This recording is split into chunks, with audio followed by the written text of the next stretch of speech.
Well, Jim Harbaugh is sitting on the campus at the University of Michigan, welcoming Jameis Winston and Bryce Petty into their midst so he could give them some tips, some pointers, as only one of the top coaches in all of football can do. His old spot, apparently, when they were looking for a replacement for Jim Harbaugh, according to Albert Breer, Tim Kawakami was also told that, similarly, that Adam Gase was the apple of the 49ers' eye only if he would take Jim Tomsula as his defensive coordinator, and he said no. Now he's the offensive coordinator for John Fox with Vic Fangio, who apparently he wanted to keep in San Francisco. Fascinating stuff that constantly is seeping out about what went down in San Francisco when Jim Harbaugh departed, as our next guest prophesied would happen back in October. That's Jay Glazer of Fox Sports and Fox Sports Radio back on the Rich Eisen Show. How are you, Jay? Oh, I take offense to that. What do you mean? If we're gonna talk facts here, we got to go facts straight. That is what? It was September. September? I thought. Well, we went on the air in October. It was week one, man. Come on. I mean, it was beginning of the season. It was right week one. Well, the reason why I said that is because we had Jed York on our first show October 6th. Okay. So maybe that's why I pegged it to that. My bad, Jay. I never want to short you a month. You know that. I'm a little hurt there. I feel a little unloved, but that's okay. Hold on. Let me introduce you again. Now back on the Rich Eisen Show is a man who nailed before the season back in September that Jim Harbaugh would be gone by the end of the season, regardless of how it happened. And he's one of the all-time great human beings on planet Earth. Jay Glazer joins the Rich Eisen Show. Is that better? That's much better. Now I feel loved. Thank you. So what do you make of this story? Harbaugh. There's actually a little bit more than that also. Look, okay. There's a lot more to it, actually, and I'm trying to see which way I want to go here, though, Rich. I think both of the candidates actually thought they were going to get the job pretty much down to the wire. I don't know how much it had to do with whether or not he would have kept Tomsula. I think Gase thought he was still getting the job, and Tomsula thought he was getting the job also, and then toward the end they just made the switch to Tomsula. But I will tell you this, both of them, including Gase, saw it right down the wire. He was getting the job also. He was a little surprised, I would say, when it didn't happen that way. How about that? Oh, wow. So now he's with Fox, with Fangio in Chicago. And Harbaugh basically said that, to Tim Kawakami, that the 49ers hierarchy left him. And essentially that's what you were talking about in September, right, Jay? Mm-hmm. It wasn't just them. It was an overall thing. Like I said, there are certain guys who realize that their shelf life just runs out, and they're smart. I keep bringing up Bill Parcells. He's just so smart about it. He knows that, hey, all my little games and tricks and things I say and the stuff that I say to these guys, my abuse and this and that, it lasts for about 3 or 4 years. And once it starts wearing off, it's time for me to move on. And I think that's where Jim is phenomenal in college, because he gets a fresh rotation every 3 or 4 years. And here I think Coach Harbaugh just thought it was it would go on and on. It doesn't. So I just think it was time for I think they thought it was time for a fresh break.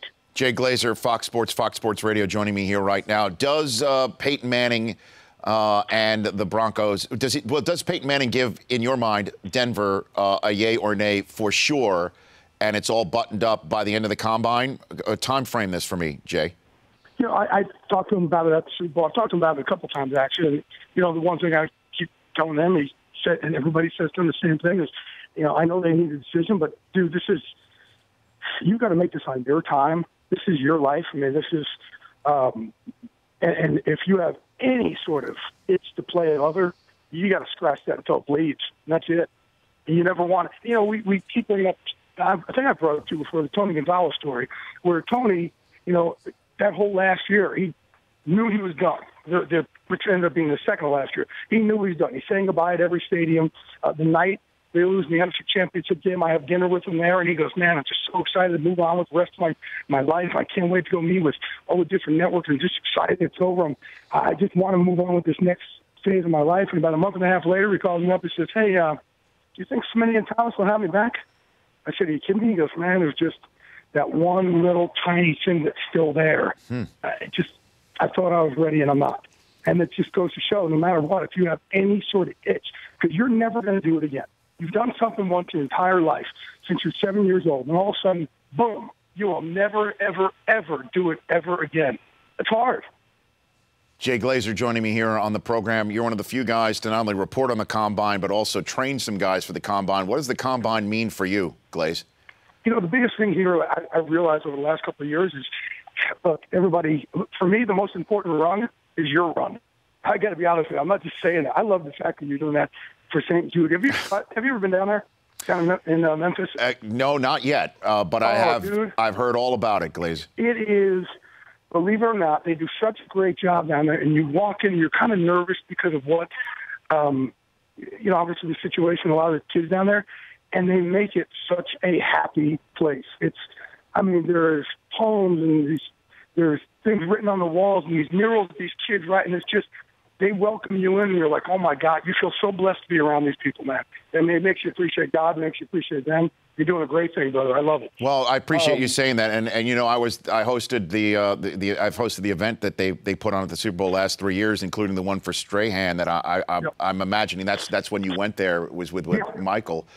Yeah, it was really, it's definitely a life changer when you go there. They do such an incredible job, man. Make these families feel so great. But what you realize, Rich, about the Combine, what I realized is, the running, lifting, all that stuff. Yeah, it can help you a lot if you have a great one. But what has become more important, forget this one day. And this is what I tell guys if you want to come train with us. Hey, we're just like everybody else. We'll help you run faster and lift stronger. But it's the other stuff. It is selling yourself. It's the interviews. It's really going into these interviews and convincing them, I'm the guy you want in your locker room. You want to invest in me. With full-time coaching, I'll become the type of player that a lot of these guys, you look at the Super Bowl this year, how many undrafted free agents, you look at it, late-round picks who did so well there, and you have to convince these guys, with the right coaching and a full-time job, I'll become the type of guy you want to invest in. So these guys with their interviews, they have no idea. They say the dumbest things. And, I'll give you a couple of examples. A guy like Anthony Barr, I hooked up with him last year after the Combine. He had a bad Combine. I hooked up with him after, and I would tell him, these are the things that are hurting you. You're quiet. Teams think that as a result of that, and they're not sure you have the right fire. And he goes, wait, because I'm a listener that's hurting me? Yep, exactly. Because I listen to my coach. Yes, Anthony, exactly. So this is what you need to change up. Yeah, because I know the guy. I like the guy. He trains there. He hoops and hollers in my gym. I love the guy. But that's the type of, he needs to show everybody else who he really is. Every one of these guys has issues. You have to convince everybody, hey, every issue that I ever have, not only have I learned from it, it's going to make me a better person, a better player inside your locker room, somebody, again, you want to invest in. So these interviews, I think, have become a lot more important than the running, lifting, all that. Look, there's a million guys who run fast and, are really strong, and now they're bouncing the club, right? It's something else that you guys got to find what separates them, and that's more than anything what I constantly work on with these guys, the guys I believe in. Jay, thanks for calling in. We'll see you in Indy, and thanks for saying what you said about the run. Thanks. Oh, absolutely, man. I'm proud of you, brother. Thanks. Same to you. That's Jay Glazer of Fox Sports Radio joining me here. The Rich Eisen Show, weekdays at noon Eastern. On Audience.